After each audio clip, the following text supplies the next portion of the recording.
Attention pour 2016. Les étrangers Léon Kengo Wadondo, Vital Kamere, Azarias Rouberroy, Charles Bissengui-Mana, Olivier Kamitatou, ainsi que Moïse Katumbi, complotent pour placer l'un d'entre eux à la présidence de la RD Congo en 2016. Les États-Unis et la communauté internationale ont confirmé à Kabila qu'il doit partir en 2016. C'est fini pour Kabila Kanambe. Attention aux autres étrangers. Moïse Katumbi a créé une entreprise à Panama et un compte bancaire. Des questions embarrassantes. A-t-il créé cette entreprise offshore pour mettre fiscalement à l'abri, tout ou partie, des 61 millions de dollars amassés lors de la vente de ses droits d'exploitation miniers? S'agirait-il d'un montage visant à réceptionner discrètement un éventuel cadeau de Joseph Kabila en échange du soutien de Katumbi pour l'ensemble de sa campagne présidentielle en 2006? Ou s'agit-il tout simplement de l'utilisation légale d'un véhicule offshore, déclaré au fisc congolais, dans le cadre de ses affaires? Ces questions, le journal Marianne aurait souhaité les poser directement au gouverneur du Katanga, qui n'a pas donné suite à ses multiples sollicitations. Depuis son retour au Congo en 2003, l'ascension de Moïse Katumbi a été fulgurante. Dopé par un cocktail détonnant, mêlant foot, médias et business. Chez le gouverneur du Katanga, la frontière entre affaires et politique reste floue. Il affirme avoir cédé ses différentes sociétés à sa famille lors de son élection, mais il tirerait toujours les ficelles en coulisses.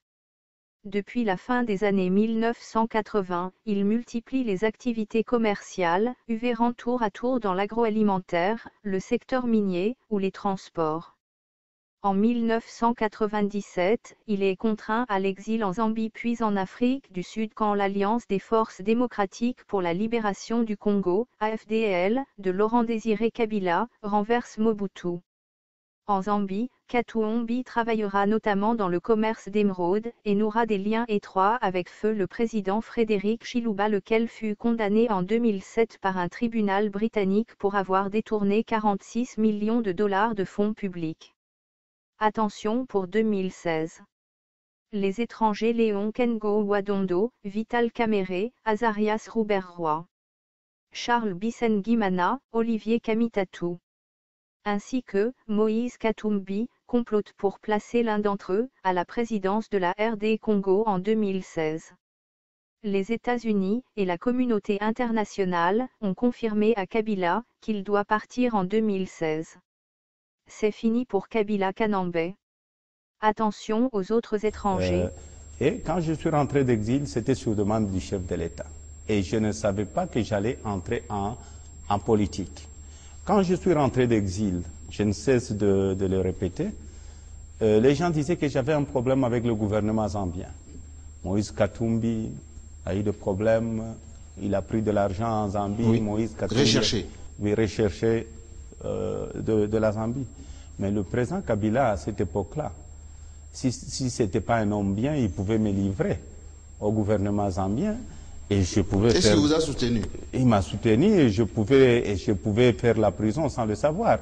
Mais moi-même, j'avais porté plainte au gouvernement zambien en Zambie et j'ai gagné le procès en Zambie. Vous vous présentez au tribunal en Zambie? Non, je ne me suis jamais présenté, mes avocats étaient là, oui, parce que j'étais un homme recherché. Oui. J'ai gagné le procès en Zambie. Et quand je suis rentré d'exil, pendant la campagne référendaire, mon frère Augustin Katumba Mwanke m'a demandé d'aller avec eux en campagne référendaire.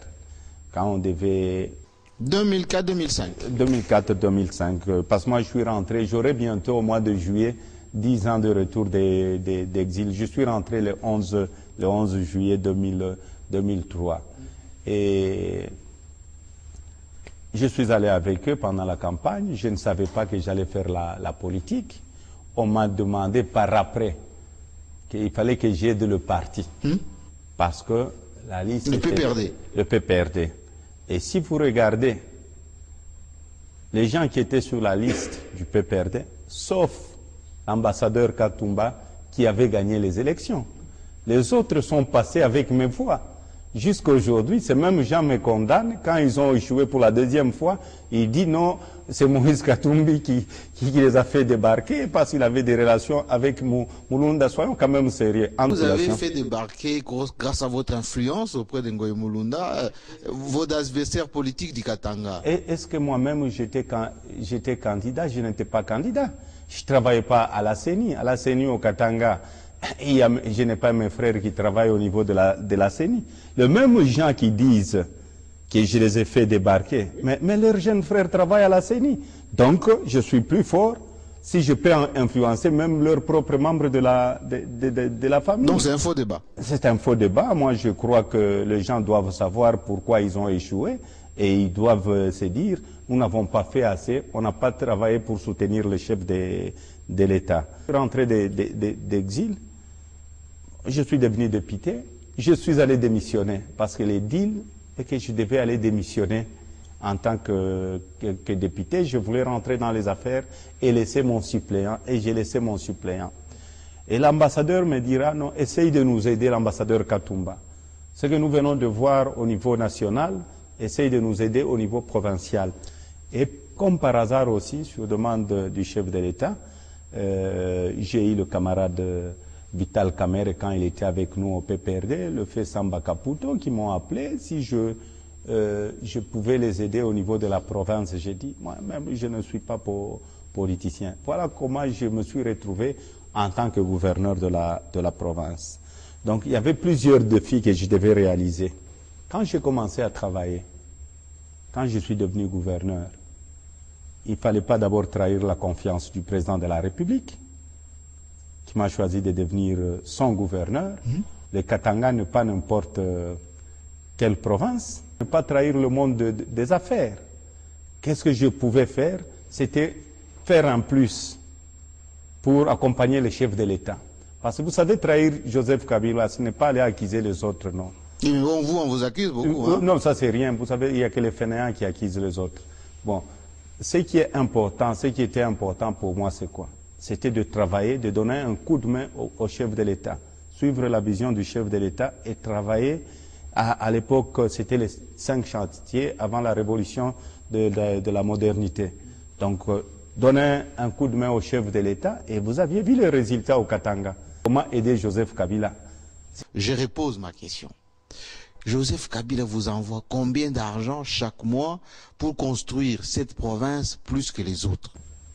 Dire que le président Kabila envoie beaucoup d'argent. Vous savez... Par mois, 10 millions de dollars. Oui, les gens disent 10 millions, 20 millions, 30 millions de dollars. Les malles entières par jet qui arrivent ici. Et vous croyez que cet argent peut sortir du budget comme ça ou de la banque centrale sans contrôle? Mais il y a les députés qui sont là au niveau national. Ils peuvent aller contrôler. Moi, je crois que c'est les gens qui n'aiment pas le président Kabila. Ils peuvent aller contrôler. Il y a l'audit qui est là, il y a les auditeurs, la Cour de compte qui est là. Donc, ils peuvent aller demander. Mais vous savez qu'il y a des provinces qui reçoivent de plus que le Katanga. Mais bien sûr, Jean-Marie, c'est parce que je ne savais pas, j'allais amener les chiffres d'autres provinces qui reçoivent beaucoup d'argent de plus que le Katanga. Le problème, c'est la volonté et aider les chefs de l'État. Vous êtes Katangais du Sud? Apparemment, le Nord, vous l'avez oublié. Et vos adversaires ici au Katanga disent, oui, c'est gentil, il construit le Lubumbashi, tout s'arrête à Lubumbashi, et s'il veut des choses, il va les faire chez lui, et le Nord est oublié. Il est ségrégationniste, autrement dit, il n'aime que ses propres frères. Ces histoires de dire sudiste ou nordiste, chez moi, ça n'existe pas. D'abord, moi-même, je suis métissé. Donc ce sont les leaders du Nord, hein? Je veux vous dire, non, il y a des leaders. Quand ils sont devant la télévision, quand ils sont devant un journaliste, ils deviennent leaders.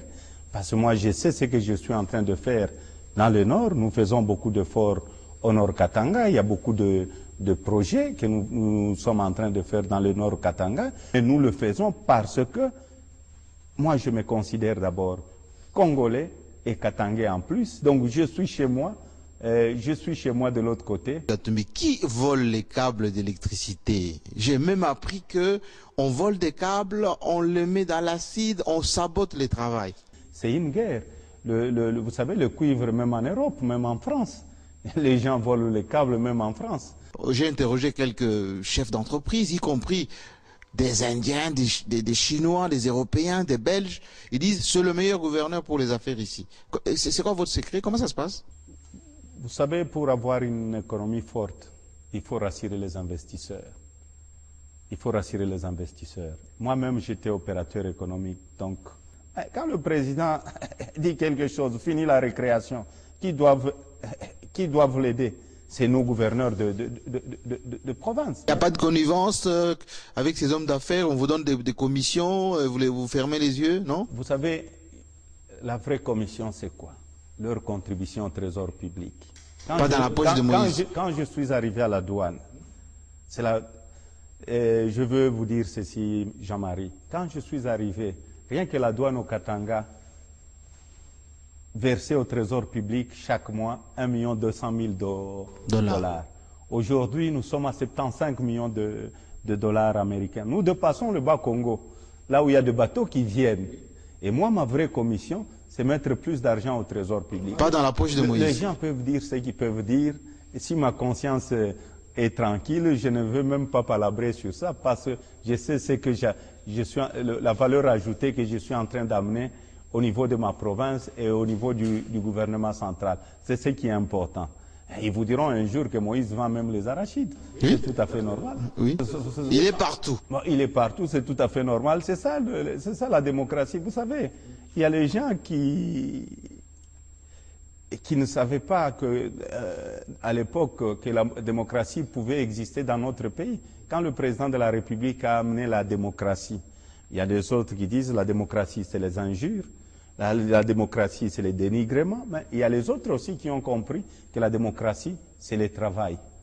C'est très important. Et vous en faites partie. Oui, et il faut laisser ces gens dans leur petit coin là où ils disent non, c'est des voleurs, tout ça. Mais expliquez-moi pourquoi on vous fait des procès. J'ai même appris en Europe, des procès. Il y en a qui se préparent à vous faire des procès. Non, vous savez, le problème, c'est que j'ai remarqué pendant les 6 ans que je suis gouverneur, surtout dans notre propre famille politique. Ah bon? Chez vos propres amis? Oui, dans notre propre famille. Oui, la majorité présidentielle. La majorité présidentielle. Les gens n'aiment pas les gens qui travaillent. Et juste une question, est-ce que vous pouvez me dire la vérité? Juste la question de confiance. Moi, j'ai toujours dit la vérité. Pourquoi vous soutenez le PPRD? Toutes les campagnes électorales, c'est vous qui financez au niveau de la province avec votre propre argent. Merci beaucoup, Jean-Marie. D'abord, moi-même, je suis du PPRD. Et ce n'est pas moi qui supporte le PPRD à 100%. Il y a beaucoup de camarades aussi qui... Non, je parle de la province. J'étais dans les affaires. Vous savez ce que les autres disent là? Même parfois dans notre propre famille, hein, même dans votre propre famille, si Jean-Marie est en train d'émerger, de bien travailler, les gens diront, ah, attention avec Jean-Marie, Azouikissi. Vous voyez des choses comme ça.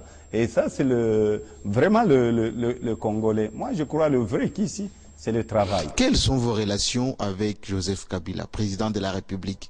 Est-ce qu'il arrive des fois qu'il vous appelle? Est-ce que vous avez des relations de confiance? Le président de la République, d'abord Joseph Kabila, il est mon chef. C'est lui le président de la République. Le Katanga n'est pas n'importe quelle province. Donc si le président de la République vous donne à gérer le Katanga, oui, donc il vous fait totalement confiance, en tout cas. Oui, mais ça vous le dites pour la caméra. Est-ce qu'il vous appelle? Non, vous savez, hein? moi j'ai toujours un franc-parler. Si ça n'allait pas avec mon chef, j'allais le dire. J'ai dit, en tout cas, j'ai un mauvais chef, j'ai un bon chef qui me fait confiance. Si je continue à travailler, et c'est grâce au chef de l'État, tout ce que nous faisons aujourd'hui dans la province, parce qu'il nous donne le temps de le faire. Tout à l'heure, vous avez cité 7 fois, j'ai compté, l'ambassadeur Augustin Katumba Mwanké. C'est la première fois que je vous pose cette question. Est-ce qu'il vous manque aujourd'hui? Tu sais, quand tu me poses cette question, j'ai même des larmes aux yeux parce que c'était un frère pour moi. Il me manque beaucoup, beaucoup, Augustin. Si on devait demander au bon Dieu de le faire revenir, oui, j'allais demander au bon Dieu. Mais je sais, c'était le destin. Dieu a voulu qu'Augustin nous quitte. Même les gens qui critiquaient Augustin, oui, aujourd'hui, Il y a des gens qui sont en train de perdre leur place. Si Augustin était là, pauvre Augustin, ah, j'ai été enlevé, c'est à cause de Katumba. Oui. La méchanceté. Quel type d'homme était-il? La méchanceté. Quel type d'homme était-il et quelle était la nature de vos relations? Vous savez, Augustin, il avait un franc-parler. Les gens n'aimaient pas Augustin parce qu'il avait un franc-parler. Il était très discret et Augustin n'aimait pas l'injustice. C'est ce que j'ai appris chez lui. Même moi, on avait des très bonnes relations. Nous venons du même coin. Quand ça n'allait pas, il me disait, non, Gouff, là, je ne suis pas d'accord avec toi. Et moi, quand ça n'allait pas, je disais, Ogui, ah, je l'appelais Excellency, là, je ne suis pas d'accord avec vous. Ah, pourquoi? Et c'est quelqu'un qui aimait les débats. Et il fallait le convaincre. C'était quelqu'un de bien. C'est quelqu'un qui a quand même amené un plus dans ce pays. Je sais qu'il y a des gens aussi qui ont sabré du champagne. Quand Augustin est décédé, bon, c'est ça la vie. Nous tous, nous allons mourir un jour. Et nous allons aller devant le bon Dieu. Et les jours que le bon Dieu va juger chacun de nous, je crois il y aura beaucoup de bonnes choses qu'Augustin a fait dans ce pays. Et les gens ne le reconnaissent pas aujourd'hui. Jusqu'aujourd'hui, il y a des gens qui continuent à salir la mémoire d'Augustin pour dire, Augustin, dans notre propre famille politique, qu'Augustin avait beaucoup d'argent, Augustin a caché de l'argent. Où est parti cet argent? Où est parti cet argent? Mais il y a la police qui est là. Mais pourquoi on n'arrive pas à trouver ces milliards dont on parlait, ces millions dont on parlait? Où est-ce qu'ils pouvaient trouver ces millions ou ces milliards? Augustin était un homme honnête. C'est un homme honnête. Est-ce que ça vous arrive de vous occuper de ses enfants, de sa famille aujourd'hui? La famille d'Augustin, c'est ma famille. Ça, je garde ça pour moi-même, c'est ma famille. Et aussi longtemps que je vivrai, je resterai toujours ensemble avec cette famille. Quand on fait cette émission, j'ai tourné un peu dans votre parcelle ici, j'ai vu qu'il y a trop de Congolais. Pourquoi vous êtes chef coutumier? Pourquoi tant de gens? Et dès que je parle avec les uns et les autres, ah, il nous fait à manger, il nous soutient. Il y a des gens qui viennent chercher du travail en tant que plombier. Et vous lui posez la question, il dit, mais vous êtes plombier? Je dis, oui, mais j'ai mon diplôme universitaire, je cherche un petit boulot. Comment ça? Vous êtes universitaire, où est votre diplôme? Il vous amène le diplôme. Il fait son travail. Tout ça, à la fin, il vient vous voir pour vous dire, ah, monsieur Jean-Marie, monsieur, bon, est-ce que je ne peux pas rester pour nourrir ma famille? Mais nourrir la famille chez le gouverneur? Non, mais... Vous leur donnez des sacs de maïs, de tout ça? Il reste, il travaille pour moi, c'est devenu aussi ma famille.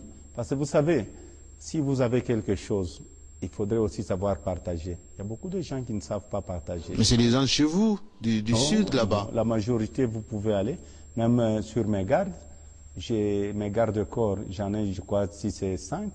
Il n'y a qu'un type, une personne du Haut-Katanga. Ah bon? Et les autres, c'est les 2 Kasaï et le Nord Katanga. Mais on dit que Mazembe s'est rempli avec les gens du sud là-bas, les Katangais. Bon, mais vous savez, il faut laisser les gens parler.